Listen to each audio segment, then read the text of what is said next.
কেউ আপনাকে ঠকালে দুইটি কাজ করবেন, তাহলে আপনার মনের ভিতরে কোনো কষ্ট থাকবে না, কোনো অশান্তি থাকবে না, কোনো টেনশন থাকবে না।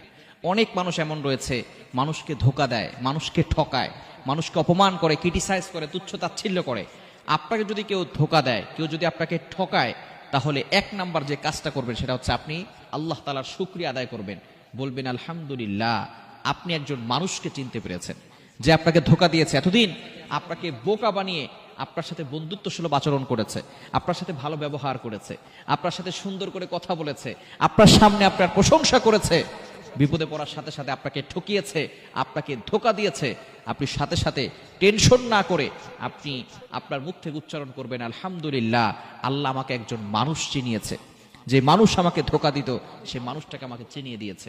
নাম্বার 2, দ্বিতীয় নাম্বার যেটা, সেটা হচ্ছে একেবারে চুপ থাকবেন এবং আপনি আল্লাহর উপরে ভরসা রাখবেন।